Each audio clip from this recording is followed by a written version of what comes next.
Maulana Ghulam Mohammed Vastanvi is our special guest on the show this evening. He's an MBA, the first rector of the Darul Uloom Deoband, who's actually an MBA. He's very internet savvy, has been on Facebook for very long, considered a modern person.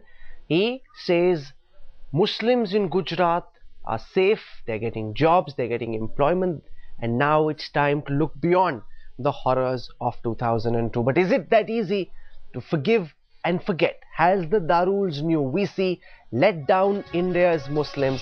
That's the center stage face-off debate for this evening, and it's very important in the context of Narendra Modi being one of the primary candidates for prime ministership in 2014, because if he's to be prime minister, he needs the support of the Muslims of this country. He needs allies to support him if he were to head the BJP going into the 2014 elections, and therefore the Darul VC's comments carry a lot of weight and need to be put on center stage.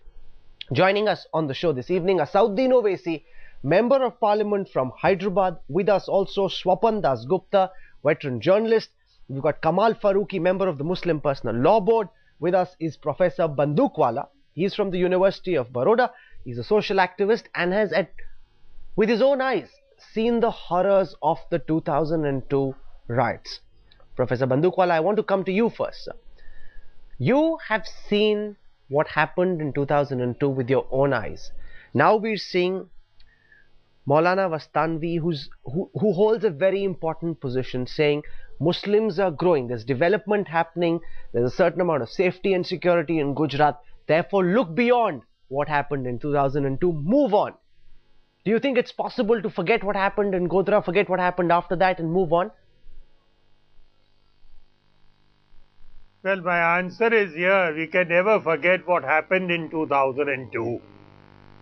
And what is really troubled me is that Maulana Vastanvi has come out saying that there is no discrimination against Muslims. This statement is totally wrong. What has really pained me is that he doesn't know what is going on at the grassroots level. I'll just give you one or two examples. After the Sabarmati train disaster, a number of people were arrested under Kota. Total was in the range of around 280, out of which 279 were Muslims. Only one was a Sikh. 200, note that almost everyone was a Muslim. Okay. These people are still lying in jail. It is 9 years. On the other hand, you take Babu Bajrangi. Babu Bajrangi was a history sheeter actually. Okay. And in his interview with Tehelka,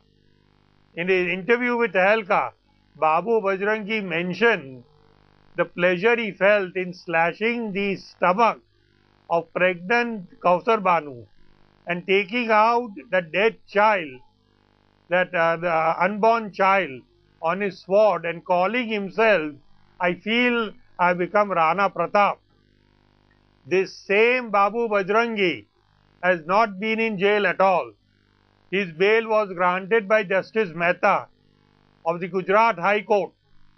Notice that this Justice Mehta granted him bail in spite of all these serious charges. But please let me just complete this. Justice Mehta was then appointed immediately and thereafter on the Nanavati panel, which is examining this particular riots. Now, do you think it is fair? For how can we really trust this man? How can we trust this Nanavati Mehta panel? And and to have this Babu Bajrangi out on the road while these people from Godhra are still inside after 9 years, their families are totally destroyed. Okay. And I can't understand. Maulana Vastanvi says these things. Yes, go ahead, please. Okay.